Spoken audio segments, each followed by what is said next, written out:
Good day no mga men. Ito na nga no. Ang tagal natin hindi nakapag-upload, tagal natin hindi nakapag-update no, sa ating channel. At ito na nga, ang daming nangyari, ang daming nagbago. At ito papasilip ko sa inyo no. Ito yung kulungan ko na pinaglagyan to ng parakit no. Actually yung parakit sadly namatay. Tapos dito naman nakakulong yung ating wild type, nilipat ko sila dito no, pero may itlog pa nga to actually. Pakita ko lang, kunin ko lang mga men, kunin lang natin. Ayun o, diba? Ito may itlog pa sila no. Pero kasi hindi sila nagpipisa, so kaya tingin ko kailangan muna nilang ipahinga. Parang stress sila no, di ko alam bakit parang stress yung mga ibon natin.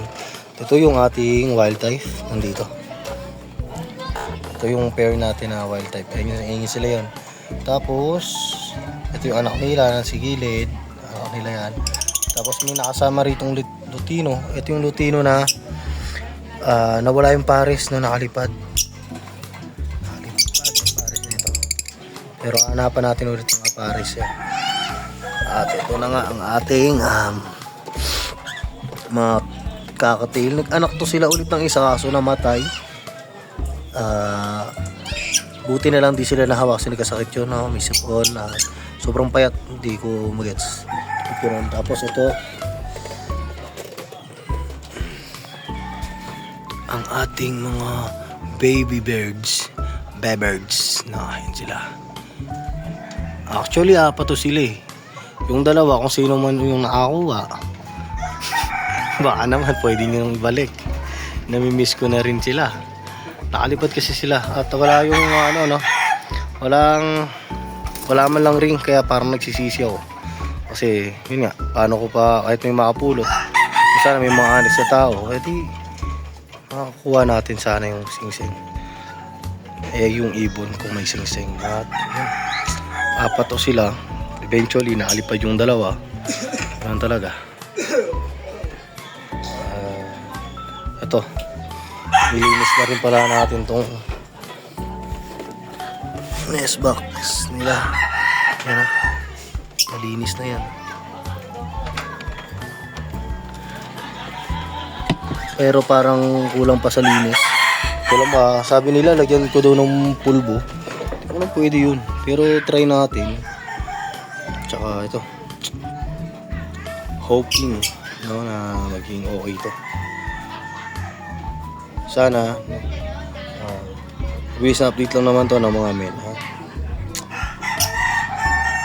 Kung gusto nyo pala ng ito pala, magbabawas muna ako siguro magpo-focus muna ako dun sa tail. Parang gusto ko muna kasi mag-alaga ng kakatail.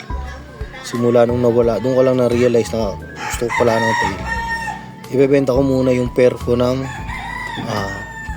wild type. Probe na po yan. Ayan na nga po yung anak nila. Gapang-gapang. PM nyo lang po ako dun sa interest, sa may interest no? Ibibigay ko na lang po ng mura. Wild type po, ito bibigyan ko na ng presyo for sure lang. Fix na po yun 3,000 na lang po yung aking wild type personata. Proven po yan. Kaya ko lang munang focus sa ating hindi ako mapag-focus sa ibang ibon Pero itong lutino natin tsaka yung magiging anak niya, bibilan natin yan ng kapares. Ilang muna yung pair, parang yung sa pag-iitlog, sa pagpaparami, parang gusto ko muna mag-focus sa tail So yun lang mga men, yung muna update natin. Kung naligaw ka sa channel ko, thank you. Pwedeng papindot na rin ng subscribe button dyan. Anything else thank you ulit, goodbye.